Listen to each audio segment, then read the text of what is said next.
Oke anak-anak. Pagi banget. Ya ini kita akan mau belajar sistem pendidikan di Indonesia yang berubah saat pendudukan Jepang. Ya. Sebelumnya ada yang tahu gak sih ini sistem pendidikan Indonesia? Nggak tahu saat Pak. pendudukan Jepang. Nggak tahu.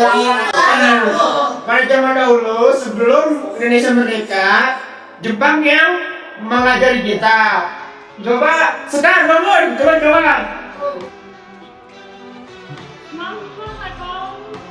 Makanya kalau saya jelasin kamu dengerin. Keluar kamu dari pelajaran saya.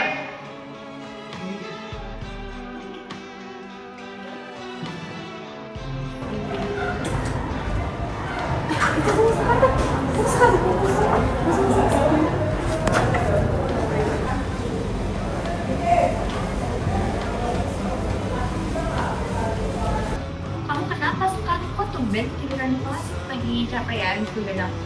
Ya nih aku lagi stres banget. Bentar guys, gue kena dulu. Kamu kemarin habis ngapain sekarang? Kemarin aku kan habis pulang sekolah, aku ada dalam proses dulu. Habis aku lanjut les, terus aku ngerjain tugas sampai malam banget. Sumpah, tapi emang tugas sekolah banyak banget. Iya, kenapa sih sistem pendidikan Indonesia ini gini banget? Iya, sumpah setuju banget. Kenapa sih ribet ya? Iya. Guys, tau gak sih, ngomong-ngomong nih ya soal sistem pendidikan Indonesia waktu masa penjajahan Jepang itu, walaupun lebih banyak anak-anak yang bisa sekolah, kurikulumnya tuh jadi aneh dan beda-beda banget.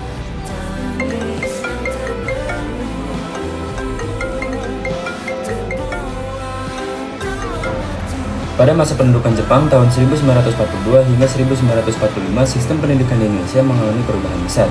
Pendidikan saat itu bersifat militer, kaku, dan menekankan disiplin serta kerja keras. Tujuan utamanya bukan lagi untuk mencerdaskan rakyat, melainkan untuk mendukung kepentingan perang Jepang. Penggunaan bahasa Belanda di sekolah dilarang, sebagai gantinya bahasa Indonesia dan bahasa Jepang digunakan sebagai bahasa pengantar. Hal ini membuat bahasa Indonesia digunakan oleh masyarakat luas. Pelajaran yang berkaitan dengan Belanda dihapus dari kurikulum. Jepang memasukkan bahasa Jepang, sejarah Jepang, serta latihan fisik dan kedisiplinan seperti baris berbaris. Tujuannya adalah menanamkan sikap patuh dan loyal kepada Jepang.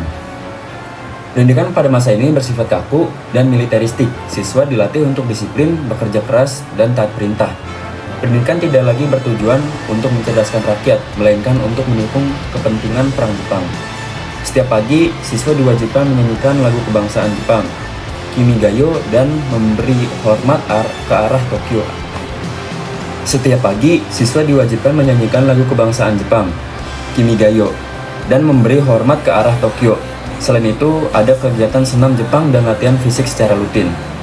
Banyak pelajar diarahkan untuk mengikuti organisasi semi militer seperti Seinendan, Keibodan, dan PETA.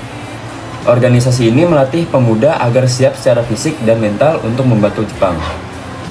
Nah, jadi kayak gitu guys. Oh gitu. Wah, ternyata pendidikan di zaman Jepang tuh ternyata ketat banget ya. Iya, mereka aja sampai ada wajib latihan militer di sekolah. Tapi nggak semuanya buruk gak sih? Ada sisi positifnya juga kan? Iya ada. Contohnya tuh kayak mereka pakai bahasa Indonesia di sekolah. Jadi bikin orang tuh makin cinta sama negaranya. Terus mereka juga jadi lebih kerja keras sama lebih disiplin sih. Tapi sisi negatifnya juga ada gak sih? Kayak karena terlalu disiplin, mereka jadi kaku banget sistemnya. Nah iya, kayak sekarang aja nih ya, fokus sekolah tuh lebih ke hafalan gak sih daripada mikir kritis? Bener banget sih, bahkan efeknya pun masih ke bawah sampai sekarang. Itu udah bel gak sih guys? Iya lagi. Ke kelas yuk. Yuk, balikin dulu gak sih punya? Oke.